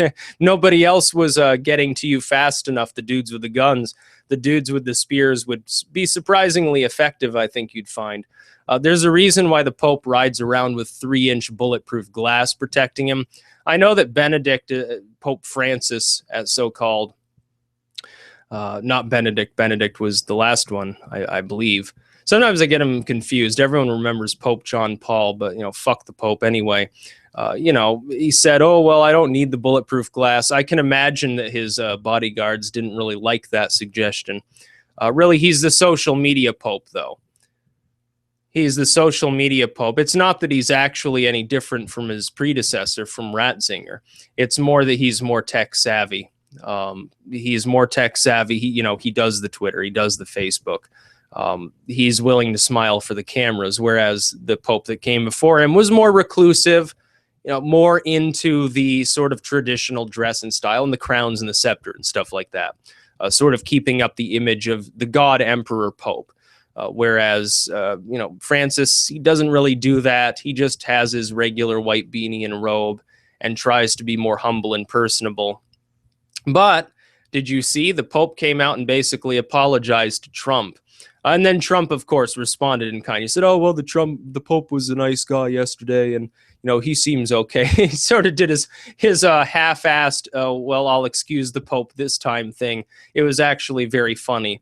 But it's clear the Pope and his entourage, his sort of media spokespeople, if they actually thought there was no chance Trump would be elected, if they thought there was a possibility he'd be elected, of course, it would make sense for them to come out and sort of issue a half-assed apology like they did. If they thought he had no chance, if they wanted to go full Obama mode and say, oh, well, fuck Trump, nobody cares, they wouldn't have done that. They would have stuck by their guns and said, it's preposterous for this idiot over in America to dare call out the pontiff and say anything but good things about him. The Catholic Church is still in the business, by the way, of branding anyone that they don't like as heretical, as sinful, and so forth. They still do that. Fox News has some retard priest on there all the time that talks about gays and abortion and all these other wedge issues that Trump and a few others, like maybe Rand, have tried to get by. Much to the chagrin of the insiders in the party, they persist in the delusion that playing up to evangelicals is the way forward to win elections. I'm sorry, but the changing demographics of the United States might allow them 1 or 2 more elections in which that's a viable strategy. If they don't start focusing on sort of the younger Republicans that don't care about these issues, they're really a lot more worried about our foreign policy and about jobs. If they don't start focusing on them, they're going to become a dead party. They're never going to have another Republican president again until they reform the way things are done. Trump is offering that. He's offering the election to the Republican Party on a golden platter, honestly. They should be making way for him to win. It's like which one? I think it was Karl Rove has now kind of in a lukewarm manner, he's warmed up to Trump. And Cruz and his shill supporters are trying to make big of it and say, oh, look, the establishment's more worried about Ted Cruz. No, you fucking lunatics. It's the establishment waking up to the fact that Trump is electable, which at first they apparently didn't believe. They were also very, very concerned that he was self-funding. Now that he's repositioning on the issues and so forth, they have a little bit less of a problem with him. But they still look at Cruz. You know what they see? They see Santorum in 2012. Yeah. Who's talking about race in the comments? Oh, come on, G-Man. You know, I'm going to tell you a story because I get tired of the racial stuff going on. First and foremost, Trump would be ashamed of you. For one thing, he wants the black vote too, and you can be damn sure he's going to go for it in the general election if he's nominated. Yeah, Trump's probably around 38, 41. Cruz, by the way, he's a few points ahead of where, you know, the polls showed him. I'm not surprised about that. I'm not surprised. Yeah, racialists. But my roommate in college, and it was just in the news not long ago, my last roommate at UVM, he's black. His mother is a literal immigrant from, I think it was Ghana. He's now a libertarian selectman. I didn't know he was a libertarian until shortly before I left. Of all the people I met in my time, the only two libertarians, which I am, that I met in real life were both minorities, racial minorities. One was my master's. He was then a master's degree student at UVM from a science lab freshman year. And he actually, I believe, was elected as a selectman. And then the other was my former roommate who's black. So I don't disrespect people from other races. I've said it before. I have more in common with somebody from a different race who has the same political and cultural ideology than I do with somebody with a different political and cultural ideology or religion that is of the same race. Like a person from England who practices Islam, I have a lot less in common with them than somebody from Nigeria who is a pagan or something like that. So I do get tired. No, I don't have a master's degree, and I wouldn't want one. You realize how much debt they have? I'm surprised he could get through all that bullshit. You know, it must be the work ethic. He was a smart dude. He was also funny as fuck. He was always cracking jokes. My roommate was too. He was a gamer. You know, all this stereotype stuff, when you get to experience people from other cultures and races, you realize some of that is bullshit. Now, I understand UVM, you know, it's public Ivy League college. If you're at UVM, you're obviously smart. So some people say, oh, well, yeah, it's just the minority of the minority are smart or lawful. I don't believe that. It does honestly have a lot to do with socioeconomic standing. Now, does that mean I support affirmative action and all this welfare and stuff? No. I advocate limited government because I want everyone to get ahead. I don't think we need to give handouts to anyone. I think everybody should be wealthy. You see some wealthy person in a big house. I don't say, my God, they shouldn't have that much. You know, I'm getting screwed here because I'm one of the little people. I say, oh, I want that. I want a government that's absent so that I can achieve that. Yep, the polls are closed now. No, Bush won't drop out tonight, I don't believe, unless he comes in dead last, and he'll probably come in ahead of Carson, maybe Kasich in fourth. Jeb is stubborn. We've seen it before. He dragged George W. Bush onto the campaign trail, for Christ's sakes. He's stubborn as fuck. He's not going to drop out because he loses now. He'll wait until at least after Nevada. Carson might drop out tonight. He'll wait until after Nevada or at latest Super Tuesday. But for those who support Trump, you should hope and pray that Jeb stays in the race till after Super Tuesday, because that's 2 or 3% of the vote that Rubio would otherwise get. It might launch him ahead just enough so that he can be competitive in a state like Minnesota or even like Massachusetts, where he's more competitive than average on a national scale. It's sort of like Cruz. The loss of people like Fiorina, some of the more hyper-conservative sort of Jesus folks that have been in the race. They're dropping out is the only reason he's going to be competitive, even in his home state of Texas, really, or a place like Wyoming. Otherwise, he'd be suffering. Now that the race is thinning, you should hope that Jeb stays in, because there's not a single person backing Jeb that would back Trump, so Trump doesn't gain anything by him dropping out. It's not like Carson or even Kasich. I would say some of Kasich's supporters would swing for him. But ultimately, it comes down to a three-man race at this point after South Carolina. Anybody else that stays in who isn't named Trump, Cruz, or Rubio is wasting their time, but they may be stubborn enough to do that. And I hope all three of them stay in, honestly, till after Nevada, just to keep it more interesting. Carson on a debate stage at least is funny because he falls asleep. Yeah, now Cruz isn't da bomb. Cruz is ineligible. Cruz was born in Alberta. Sorry, he's not a natural-born citizen. He's a naturalized citizen. And that's just the way that it is. He's also a Jesus freak who represents the Republicans as they were 40 years ago. This is not a winning strategy for a general election. It doesn't make any sense to say, oh, well, Jesus is my vice president. Doesn't work anymore. People have moved past that epoch in American culture. It would be like going back to it would be like being a Republican with 1800s era views and sitting up on the podium ranting about we must end slavery. But slavery ended long ago. I don't care. No more slavery in the United States. You know, people would say, are you running a joke campaign? Well, in another 10 or 20 years, anybody that gets up on stage and talks about, oh, well, Jesus this, Jesus that, stone the Sodomites, is going to be seen the same way. Some people like Trump and Rand understand this, have gotten past it, said, okay, whatever. And they're running a modern campaign, and also a modern campaign in the sense of social media. The others are stuck in the 90s. They're stuck in an email-based campaign mode, and they're suffering as a result. And they're stuck in a religious campaign mode, and they're suffering. They're outdated. That's Hillary's problem, largely. She can take to the social media. When she does, she makes an ass of herself. Like when she was barking like a dog and didn't realize that she was going to become a meme. That probably hurt her in Nevada, where people want somebody electable. But I'm going to look around here, see, are there any results? No, of course the precincts aren't reporting the results. Let's see if we've at least got a final exit poll here.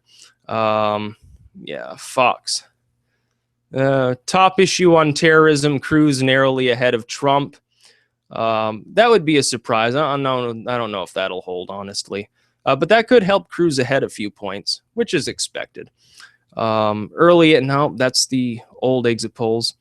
First, here we've got our first exit polls, apparently, supposedly. Let's see here. Let's see if we can actually figure this out. All right, I don't care about age demographics and stuff. I don't care about race either. 96% white voters. Well, what a surprise. Non-white, it's such a small proportion, it's not available for everything. Yeah. Oh, postgraduates support Rubio. Well, obviously not as smart as they think if they're supporting Rubio. Let's see here. No, this is breaking down everything. I just want the general results here. Anyways, maybe it's at the end. Sometimes CNN has a problem where you scroll down to the bottom. Oh, Trump winning among white evangelicals and born-again evangelicals in the exit polls. Holy motherfuck. Well, I suppose if that's true, then Trump's going to have a really good night, because that should be a demographic Cruz is ahead in, all things considered. Was Haley endorsement important in deciding your vote? Who the fuck cares? Shared religious beliefs. Yeah, that's not giving me the general results. But here it says Trump is at 30, Cruz is at 25, Rubio's at 23. That would be roughly in line with the polling. If that's the result, then Trump would probably win. Then I'm seeing this on terrorism. People appear to be conflating it. Oh, yeah, here's a different result. Angry with federal government, Trump 38, Cruz 28, Rubio 18, Carson 8. Carson ahead of Jeb for that. Oh, that must be sad for Jeb Bush. But yes, we are getting the first true exit polling results. Voting has ended in the South Carolina Republican primary, and exit polls suggest Trump, Cruz, and Rubio are in contention for the top 3 spots. Well, no shit. We're live blogging South Carolina. Who cares about your blog? I'm doing it on audio. Yeah, for those who may wonder, the reason I don't do this with video is not because I don't want to be on video, but rather the fact that my internet connection, when overtaxed, when it's too strained by data usage, can occasionally drop out. If that happens on a live stream, I'm fucked. So I'm not going to use video. I'm just going to use audio for live streaming events, unless if I'm hooked directly into the internet or something like that, I can probably get away with it. I'd probably have to use like an older webcam, something with 360 instead of 1080, because that's just going to run it up even more. Really, I wouldn't want to fuck up the connection and be 10 minutes into a live stream, have it crap out, and then have to redo it all again when people are already watching the one that I'm making. Yeah, it just wouldn't work. My connection is decent, but it's not strong enough to maintain that sort of a connection reliably enough, really, for my purposes. And so far, the audio quality on these live streams has been fairly good, only the occasional jump in audio. And really, I think that's the way to do it. I always wanted to do, by the way, a podcast. This is basically what I'm limited to. I was going to use, I can't remember the name of the site, for audio broadcasts. I wanted to get a little thing going where I played some music too, because I have a lot of really obscure musical tastes. Stuff that, I mean, no one cares about the copyright to something that never sold a copy. You know, it's somebody's bootleg, basically, from their basement that nobody's heard in 30 years. I wanted to have something like that, but I don't honestly know how to set something like that up, so I sort of gave up. But we are getting some early exit poll results in. And it looks like people that are angry or worried about, like, including some of the evangelicals, oddly, are going for Trump. If Trump really does have an edge among evangelical voters, he's going to blow Cruz completely out of the water. I'm going to assume that that's not quite the case. They must be overestimating it slightly. It would be too much to hope for to see Cruz get completely curb stomped in a state that's so religious. But again, new projection over South Carolina exit polls. Trump 30.3%, Cruz 25.8%, Rubio 23.2%. So about the same as before. Bush and Kasich tied with 7.1%, with Carson 6.6%. Like I said, I expect Carson is probably going to drop out tonight or tomorrow after South Carolina. I expect that he will endorse Trump, because the only other person there that I can see him endorsing that's both viable and religious is Ted Cruz. What did Ted Cruz do? He screwed Carson over in order to increase his own vote share in Iowa. It apparently hasn't been worked out. I can't see him endorsing Ted Cruz. If it comes to that, if he decides he doesn't want to endorse Trump, he'll just drop out and be silent and not endorse anybody. I can't see him endorsing Ted Cruz. It'd be very strange if he did. And even if he did, it wouldn't give Cruz the national election. It wouldn't give him more support than Trump has. I think he'll go with the front runner who buddied up with him and actually has spoken about him only positively on the campaign trail. I've never heard Trump bash Carson, even back when Carson was supposedly slightly above Trump in the polls. He sort of softballed him on that. But yeah, I would expect him to endorse Trump if he endorses anybody. People are still shit posting about the original exit polls, the early exit polling results from over an hour ago, which is very strange. I would think that they would want the new results. Here's another exit, 31, 27, 23. That gives Trump the state of South Carolina. Remember, I believe the way South Carolina does it, it's 29 delegates to the winner, and then the winners of different districts sort of carve up the rest of them. I believe one per voting area from the map that I'm looking at, roughly. We've got our first results in from Lexington County with 1% reporting. Trump is ahead, 362 votes to Ted Cruz's 215. Jeb, meanwhile, is at 157. Other gets 20, almost as many as Kasich got. I believe the Midlands region is an area that Rubio was targeting specifically, if I remember correct. I think that in like the Charleston area, obviously, but I believe that's an area that Rubio was targeting, and he's not far ahead of Jeb, but that's only with 1% of the votes in. So at this point, you got to wait until at least 10% of the votes are in to have any idea what's going on. Wait until 20% comes in. You'll get a better picture of how the night's going to go. But the first votes are in from that one precinct, with 1% counted in the precinct. So don't be compelled to celebrate just yet for those of you who like Trump. But that number is probably fairly close to accurate. Ted Cruz will probably do a little bit better than that. Trump will probably be a couple points below that. But it still gives him a convincing win. The odds that Trump will get all the delegates by having I believe it's a 12-point lead that he would need to do that. I don't think that's going to happen, but here's a bit of trivia. Every Republican candidate who has won both New Hampshire and South Carolina has gone on to be the nominee.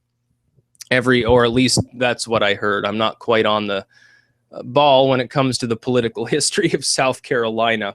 But what I heard, and somebody else can probably confirm this, is that every person who gets both of those states is nominated within the Republican process. Trump is almost certainly going to win South Carolina, and he's already won New Hampshire. That would be a fairly good correlation to how things are going to go. I've said it before.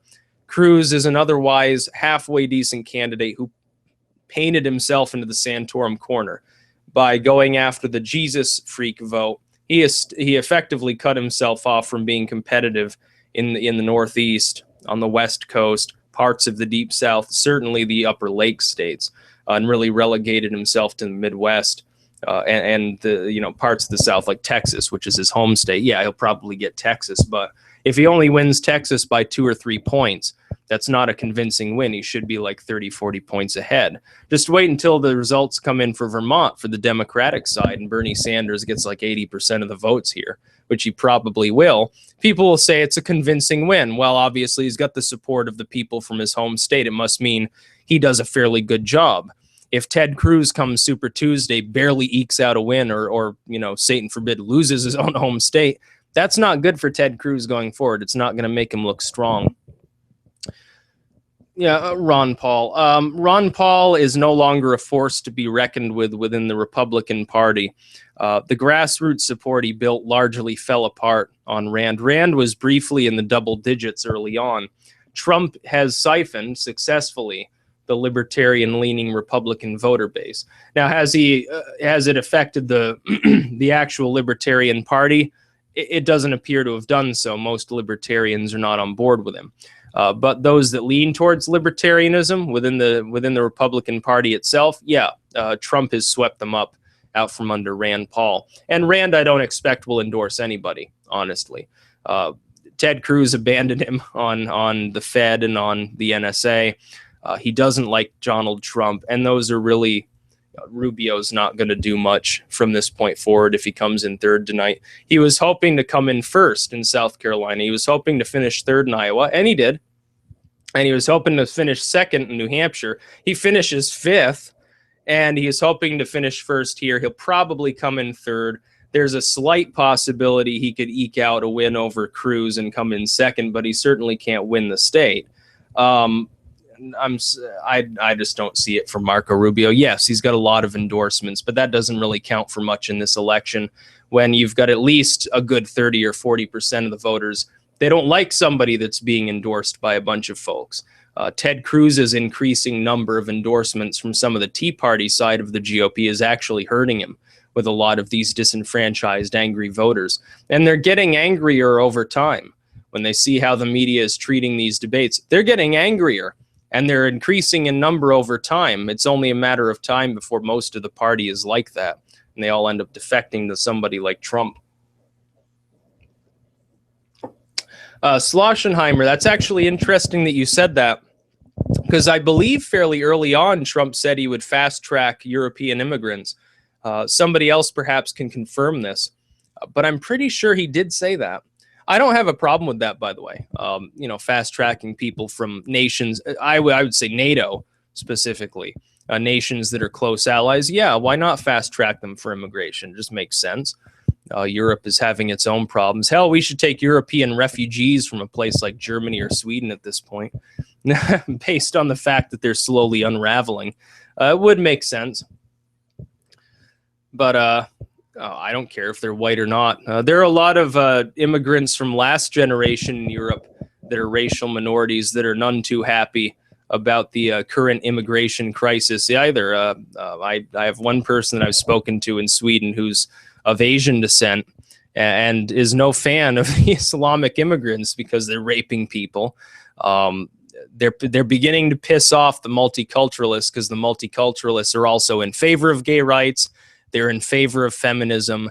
They're in favor of wealth redistribution, and these are things that are not generally liked by Islamists. It's beginning to piss off some of the groups of people within the left, which is why people like Merkel increasingly are getting apparently nervous about continuing to support such programs. Now, I don't think that Merkel will actually deport anybody. I think she might put a partial freeze on immigration, sort of like open the floodgates for a while, get people really riled up, then partially close them so that the still rather high immigrant number seems low by comparison and shuts up most of the people, at least that sort of supported it in the first place. This would be an age-old tactic to use.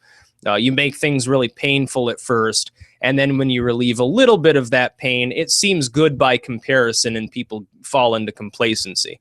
You know, that's basically what it appears she's trying to do. But yeah, no, I'm not in favor of Islamic immigration. You know, I'm not a fan of Christian zealots that want to attack gay people or rape women or ban abortion or ban pagans or whatever. I'm not in favor of that. So why would I want a bunch of zealots coming from Arabia? Just wouldn't make sense. I'm not a Muslim. I don't want to have to deal with a bunch of religious Muslims. I've already had to deal with religious Christians in my life. I don't want to deal with religiously zealous anyone. I don't care if you believe in Allah or Jehovah or what. It doesn't matter to me if you're not being an asshole about it. But a lot of them are. So why do I want these assholes living near me? I don't. I sent an email to my governor when Shumlin was like, oh, well, we'll take some Syrian refugees. I said, what the fuck are you talking about? You know, why do I want, we're the least religious state. Why would we want to invite a bunch of religious zealots into our state to raise shit? Not on board with it. And of course, got an email back saying, oh, well, someone understands there are some concerns about the immigrant crisis and refugees and some misunderstandings about Islam, you know, sort of apologizing for Islamofascism. It's a bunch of bullshit. Oh, he understands that there are some problems about this stuff. But at the end of the day, we have a responsibility. We need to show mercy and kindness and compassion. It's like, well, they don't show mercy, kindness, and compassion to one another. That's why their state is screwed up. So again, I was completely against it. Does AOL even still exist? They used to run ICQ. Then I ran it into the ground. I'm still proud about that. Years from now, I'll continue to tell people about how I fucked ICQ. To anybody who might be, there are probably a few ICQ users that are subscribed to me just to like stalk and down thumb my videos. Hello to Libra or whoever else might be watching this stream right now. I'm glad that ICQ is dead. I'm the one that killed it, so I'm still proud about that. It's one of the major accomplishments in my life. That and the fact that I have more site traffic than ICQ did towards the end, so I'm more popular then. Hello, Paul. But yeah, I'm going to look at some of these comments people are leaving, but I'm still trying to monitor these results. Yeah, you're getting a few more results in from that one precinct. Nothing for anybody else. Let me refresh this. Maybe it's let's see. Oh, that's a little bit higher. Yeah, Trump is still about 1,800 to 1,300 over Cruz. I wouldn't be surprised if that's close to the ending number, you know, 31 to 32 to like 23-ish, or maybe a little bit higher for Cruz. I fully expect Cruz to be above 20. I think it'd be very strange if he wasn't. And I expect Rubio to be about the same level, a little bit below. Jeb coming in double digits, probably he's very pleased right now. But the only time he's going to be at the top was before any results came in, and it was all alphabetical. So poor Jeb. I feel very sorry for him. The exit polls from South Carolina are out, and Donald Trump has a slight early lead. I would call 8 points or 9 points more than slight, but okay. Yeah, angry voters break heavily from Trump. Not a surprise. If anyone's angry, it's Donald Trump. He's probably mostly angry because he feels the economy is ill-served by the Bushes and Obamas, and it keeps him from making more money. He probably thinks he should have twice as much money as he already does, and he's just pissed off at them. I would be. I know. Religious voters split on illegal immigration. You know, I guess that's a split between Baptists and Unitarians or something like that. But we've got some more results coming in, at least it seems. Let's see. Yeah. Yeah, that doesn't show me anything. Some of these infographics here are really hard to read and appear to have been saved as thumbnails or something, unfortunately. South Carolina exit polls confirm that conservatives believe the GOP represents their interests. Shock. I'd be shocked, considering that they're getting money from the same people ultimately as Hillary Clinton is. I think you could say that they're not too worried about ideology. It's really more about the money. Yeah, but I'll respond to a few. Yeah, 34 for Trump. Yeah, that looks about right. But again, you have to wait until about 10% of the votes come in to have any idea, and 20% is ideal. Bernie Sanders was briefly ahead of Hillary Clinton in the counting until about that point. Because really, you got to understand, smaller districts come in first. This may actually point to a little bit more support early on for Cruz that then slags off because of the rural religious vote. But in South Carolina, it seems like a lot of the smaller communities actually are heavily backing Donald Trump.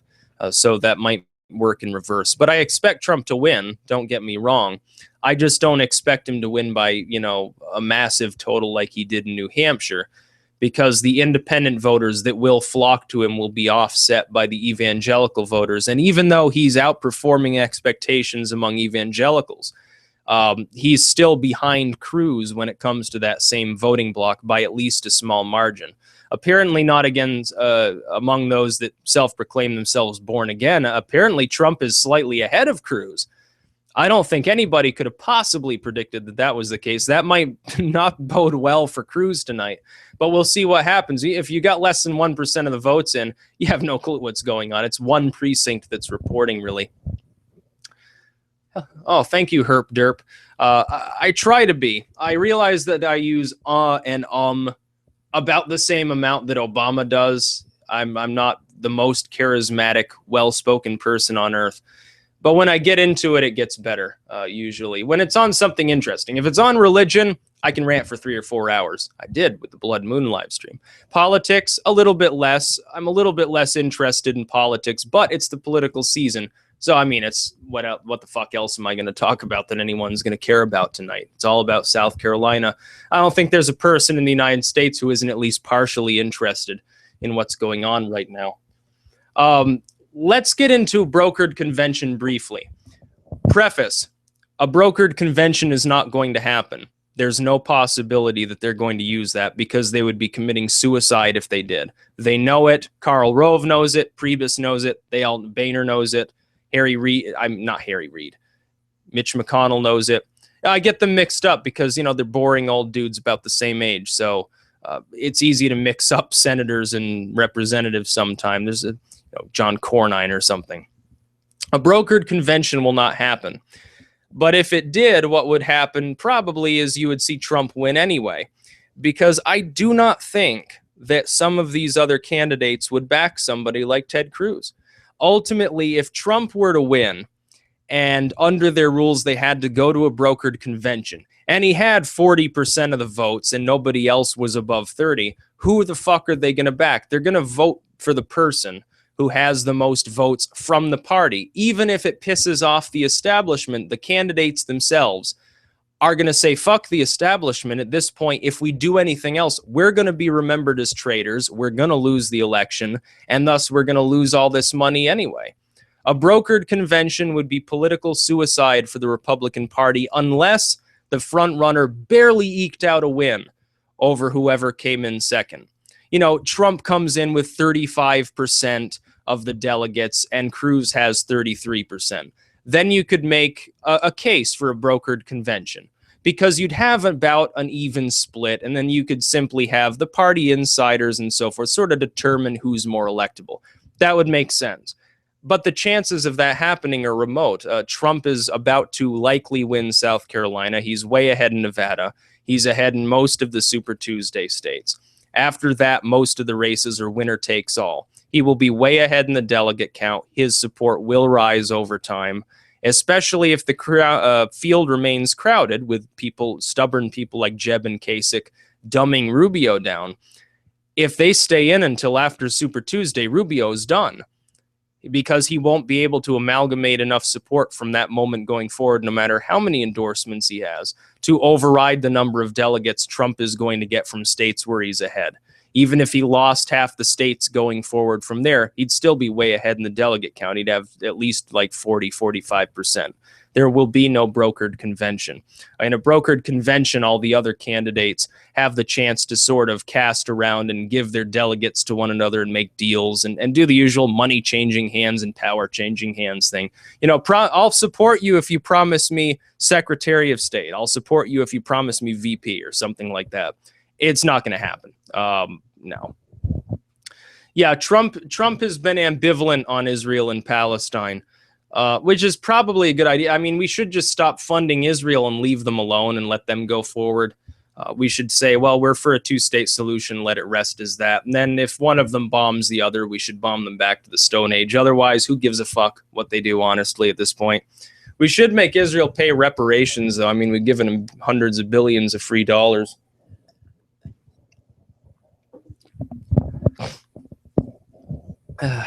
Yeah. Yeah, it's funny. People are talking about the Republican race being a slaughterfest or a clusterfuck. And yet you've got a Democratic race in which it looks like Hillary's getting forced down people's throats by a bunch of superdelegates that didn't even wait for a single vote to be cast to pledge to her. I'm sorry, it's the Democratic race that looks corrupt. They're choosing delegates by coin flips, and Hillary magically wins all 6. Yeah, I'm sure that's fair. You know, decks of cards and so forth. It just looks bad. It looks like the kind of election you would have in the Gilded Era or something like that. It doesn't look like a fair election, and it's pissing off a lot of younger Democrats that already, the younger voting bloc that's so critical to the Democratic Party already turns out at lower rates than most other voting demographics. They're heavily for Sanders, but they're not even really showing up for him half the time. In the caucus states anyway. Sanders, one reason he did so well in New Hampshire, other than he comes from the state next door that's the twin state to New Hampshire. Another reason why he did well, it's a primary state. Younger voters don't have the time necessarily to show up in caucus for 2 or 3 hours. They want to get in, fill out a ballot, put it in the machine, and go home. And then Google the results and watch live streams and so forth. They don't want to sit around for hours at a caucus. Younger voters are underrepresented there. Independent voters that aren't strongly partisan are underrepresented in the caucus. That's why Donald Trump did poorly in Iowa compared to how he did in New Hampshire and how he's doing now in a primary in South Carolina. The caucus system should really be done away with. So should superdelegates. There shouldn't be such a thing. I can remember this was a problem in 2008 as well. I think what happened, though, is that Obama and the Clintons made a deal. Obama decided that he wanted to be the president and he needed the help of the Clintons. So he offered, well, I'll give Hillary Secretary of State and then I'll pledge to get out of the way and support her the next time around and she can be the president next. I think that's how it worked. I think there's some collusion. I think that's why Obama has sort of stymied the investigation into Hillary and didn't come out and support Sanders, who he clearly likes more. He clearly doesn't like the Clintons. I don't think he likes the fact that the party made him partner with them. I think it's collusion. The Electoral College generally works just fine. That's not usually the problem. See, now with 0.1% of precincts reporting, Trump ahead almost 40% to Rubio's 20 and Ted Cruz's 18.4. That's obviously not going to remain the same. Usually, though, what has happened, I will tell you this. If a person is convincingly ahead, even in the early results, was in New Hampshire or Iowa, usually it sticks throughout the night. Ted Cruz was ahead slightly to begin with in Iowa. His lead grew. Trump was ahead slightly at the beginning in New Hampshire. His lead grew. If that's the case here, he might hit 40%. I'm not going to expect that, but it's possible. If he does, I believe he gets all of the delegates, which would kill most of his competition completely. It would also set him up to win all the Deep South states on Super Tuesday. I believe it's Alabama, Georgia, Arkansas, Oklahoma, kind of, technically Deep South. Center Deep South. It's the state in the middle, kind of right above Texas. You know, I'm far better at geography than I may be letting on. I'm just making a joke, but Virginia, I believe those are the southern states and Tennessee. Did I already name that? Yeah, probably. Those are the states on Super Tuesday that are part of sort of the southern demographic. Trump's ahead in all of them, other than Texas, which is Ted Cruz's home state. And I believe the last poll, he was only about 5 points behind. He's within striking distance of the dude who's actually from Texas. Ted Cruz does not apparently have nearly as much support in his home state as some other candidates have. You know, Kasich, I'm sure, would love to stick around until Ohio votes. He's not going to be in there when it does. He'll be out after Super Tuesday at the latest. Jeb and Carson the same. But I expect Ben Carson to leave the race after tonight. I expect Jeb to leave it after Nevada, and I expect Kasich to hold on until after Super Tuesday. But in an ideal world for the outside candidates, Jeb stays in until after Super Tuesday. I would give at best like a 60% chance that he drops out before it. Like, I would say it's more likely, but there's still at least a fairly good chance that he's stubborn enough to stick in, simply because of the fact that he has a mountain of money. Now he says, well, why not stick in? He feels misused by the establishment. Maybe he has an axe to grind with Marco Rubio because Rubio's attacked him. His best bet thus going forward to fuck Marco Rubio over is to stay in. But he probably dislikes Trump more and wants to get out of the way to give his support to somebody like Rubio, or maybe even Cruz. So he'll probably drop out before it. But I think you can make a case either way. And nobody's sure what Jeb's going to do. I mean, even when he's about to give a speech, nobody ever expects the weird shit that comes out of his mouth. But right now he's actually above 10%. It's actually a fairly strong showing from somebody who had like, what, 3 or 4% support in New Hampshire, I think. So he's improved. I'm sure Barbara Bush will pat him on the head later and say, oh, my boy, I'm so proud of you for getting 10% of the vote. You managed to convince 10% of the people in this dumbass state that you're not a dumbass too. That's how she's going to refer to him later. So it was funny. One of his rallies, he's like, oh, my mom told me I was the favorite.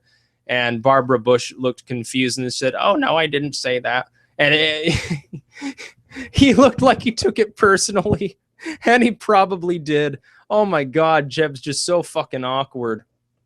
Oh, it's the worst campaign, I think, that's ever been waged. Newt Gingrich did a far better job than Jeb has done.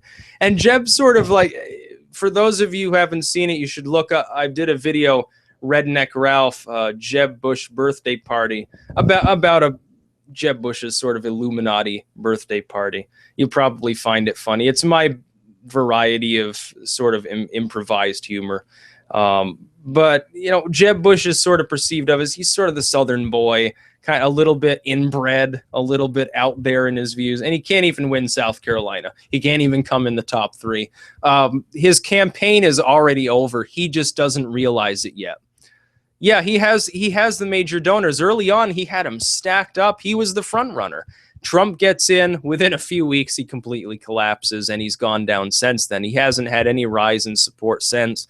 There is no case in the history of either party that I know of in living memory where the nominee didn't win at least one of the first 3 states, which means that essentially it boils down to 2 candidates at this point. Rubio will not win South Carolina either.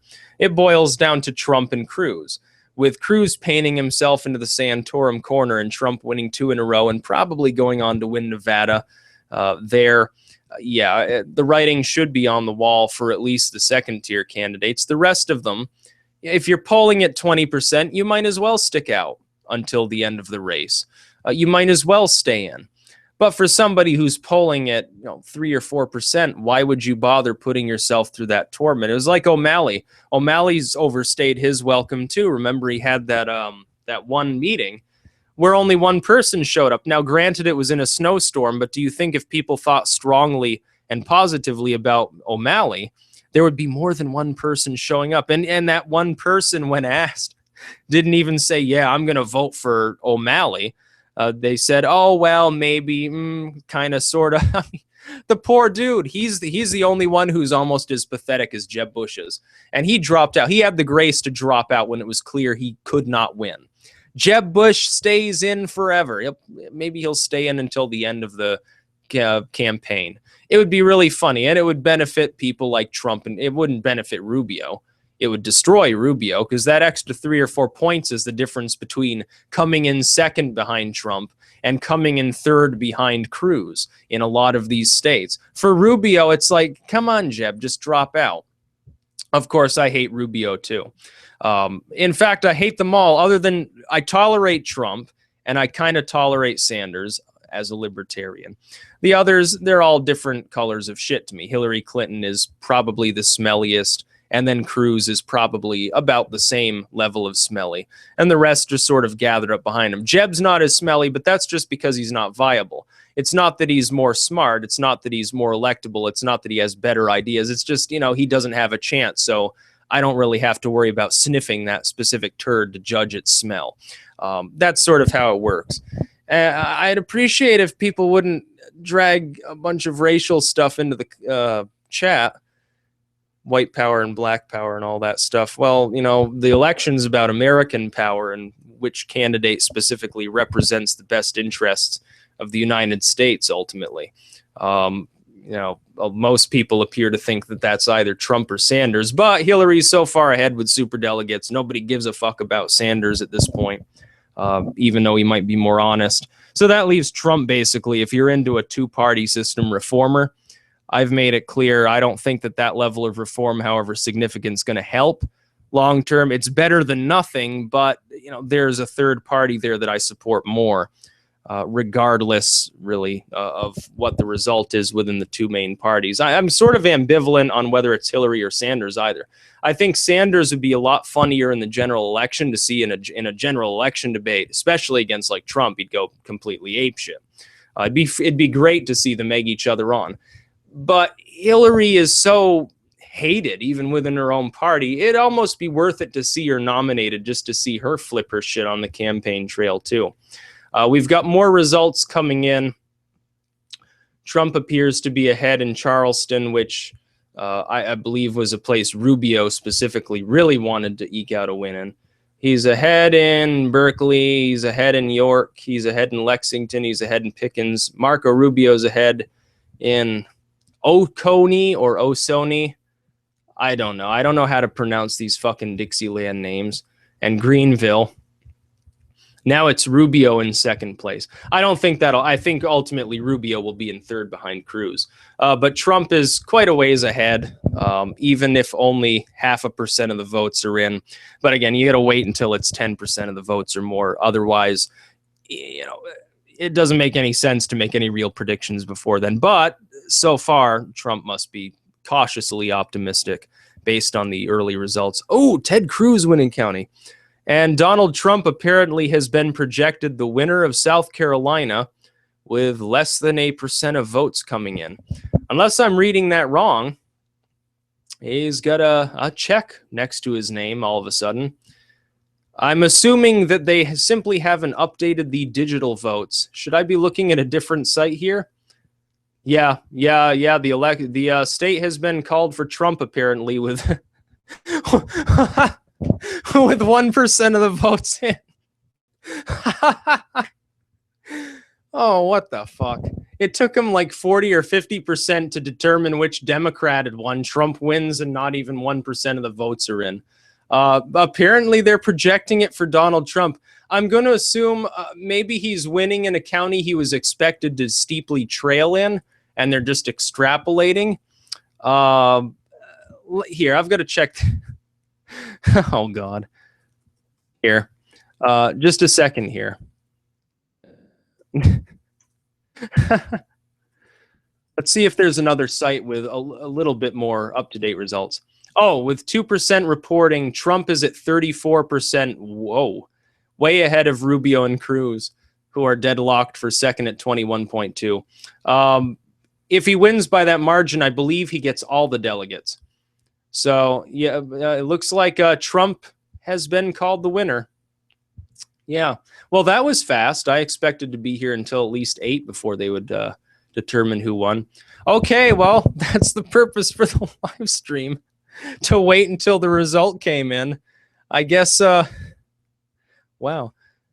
Yeah, the caucus is an outdated voting, so it should be done away with. One thing I will say, though, sometimes older styles are better, like with paper ballots. I don't know. I kind of like paper ballots more than electronic ones. We use paper ballots here, and we don't have any problems with voter fraud and stuff. It's sort of the drama you see elsewhere. I understand that in 2000 it didn't help with like hanging chads and stuff like that, but we've got congressional testimony by security experts saying it's easy to hack a voting machine. That doesn't make me feel confident about election results. It really doesn't.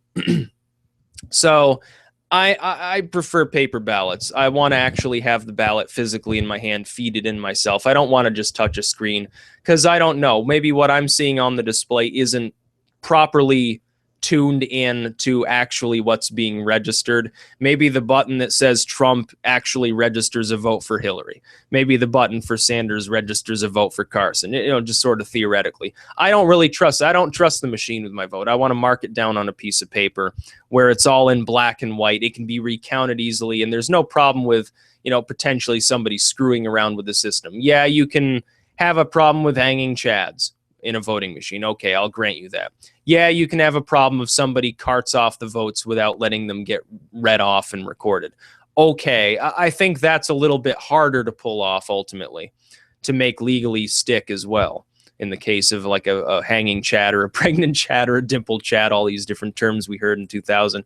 I think that's a little bit harder than some elite hacker breaking into a voting machine and screwing around with its programming, especially if they know what they're doing, they can probably make that program modification ahead of time, cover up their trail and never get caught, and make it so that the machine goes back to normal after it's already recorded all the erroneous votes. I think that could happen. There are people certainly that are capable of doing such a thing. I don't trust them.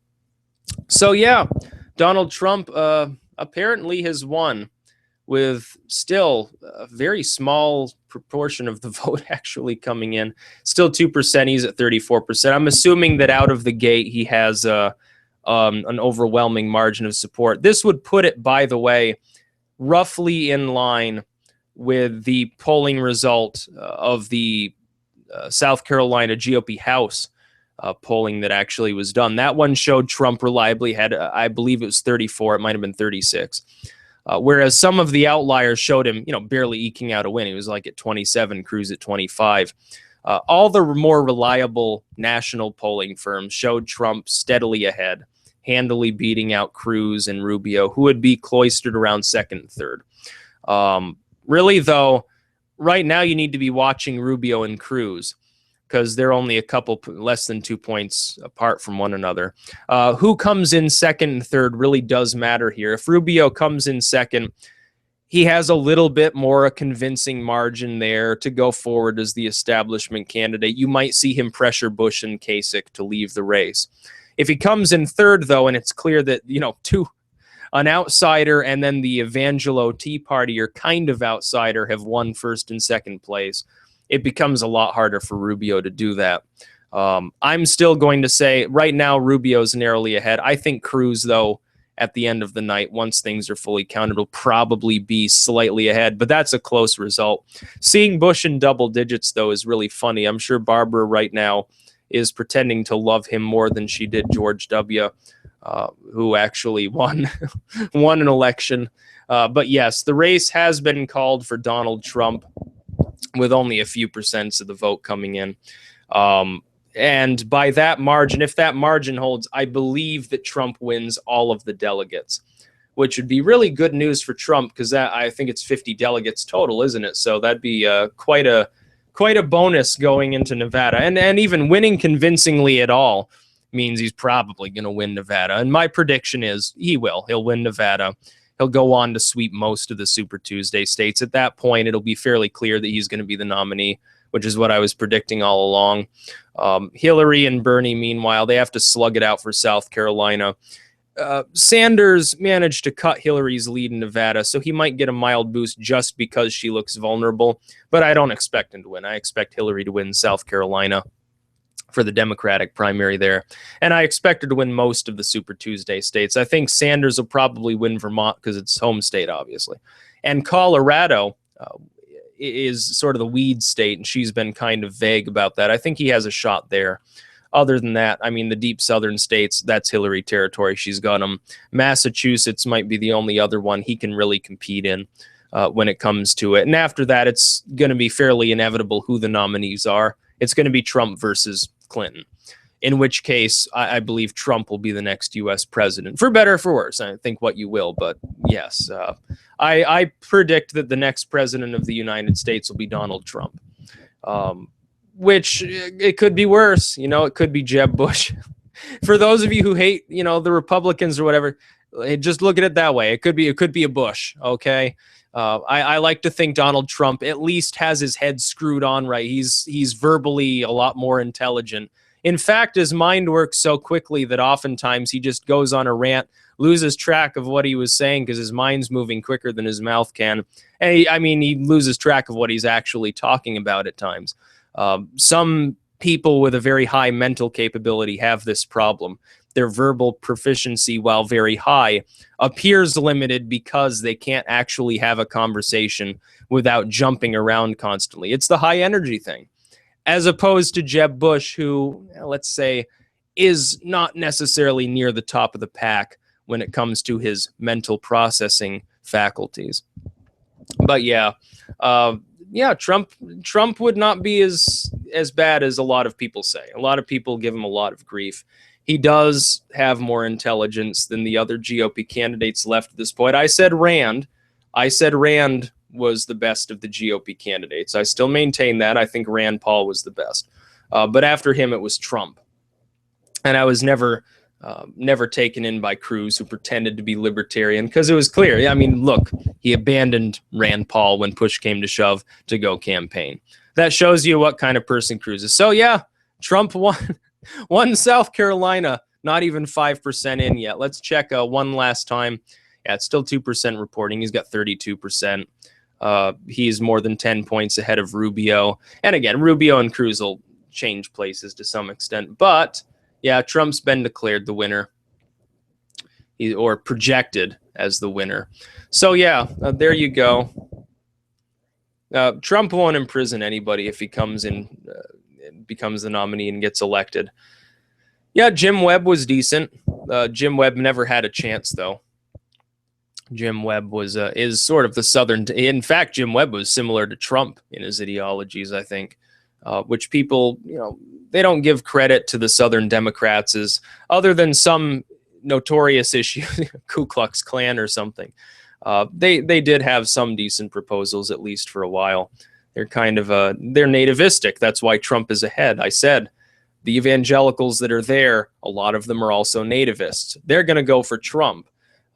And the exit poll suggested, the late exit poll, that among evangelicals, Trump actually exceeded Cruz slightly. Well, that's the silver bullet to the Cruz campaign right there. If he's lost control of the evangelical voters, his campaign is fundamentally over, especially if he comes in third. He doesn't have a path forward. He's the next Santorum. Rubio has a little bit of a path forward, but again, he came in fifth in New Hampshire. And that's a state he wanted to come in second place in. It's a huge defeat for him. His debate moment didn't help. But yeah, I'm going to go off now because a winner has already been projected. Yeah, one last thing I will say, Trump's VP. I do not expect Trump, if he is nominated, which is likely, I do not expect him to choose any of the other people who ran for the presidency. I don't expect him to choose any of them as VP. I expect him to look to governors that were other than like Kasich and Jeb.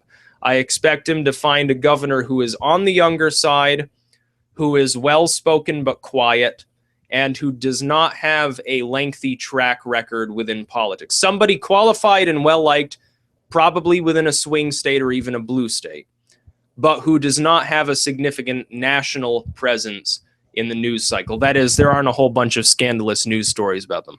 That's the sort of person I expect Trump to choose for the position. He's not going to go to the legislature. It won't be anybody who campaigned against him. Kasich is the one possible outlier simply because he never got into it with Trump. He's the one, and also he's in a swing state, and he's well liked in that swing state.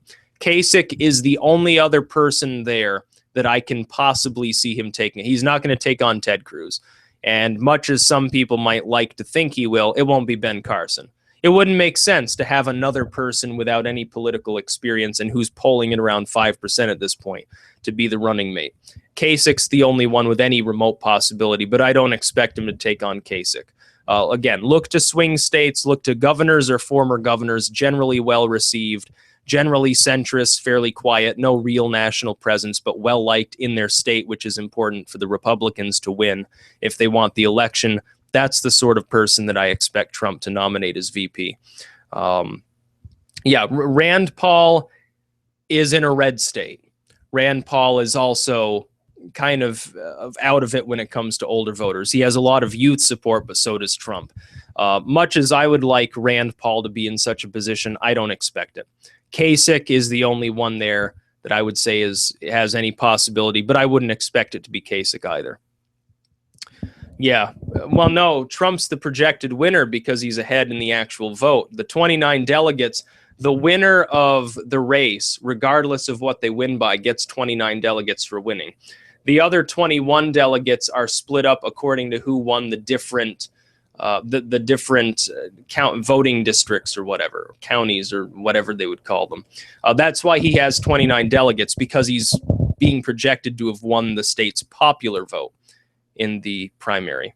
But yeah, it's time for me to go off here because my voice is getting a little bit hoarse. And I mean, we've got a projected winner. Yeah, 40%, 35%. Doesn't really matter what margin he wins by. He's won South Carolina, or is strongly projected by ABC and Fox and all these others to have won. I'm sure that we'll get to see Huffington Post. I can't wait to go on to Huffington Post tomorrow and see what their headline is. Their last one was, "What the fuck, GOP? New Hampshire goes racist, sexist, xenophobic." It was very funny. No, it won't be Scott Brown. No, too much of a national presence and dislike. But good night, everybody. We've got our South Carolina results already. Donald Trump is apparently the winner, like 3% reporting in. And Hillary Clinton, unfortunately, won Nevada. So Nevada decided to go with the withered stick insect as opposed to the communist. That's about all, folks. Peace out. If I can, yeah, I've always got to go to the different page here to stop the broadcast. Goodbye.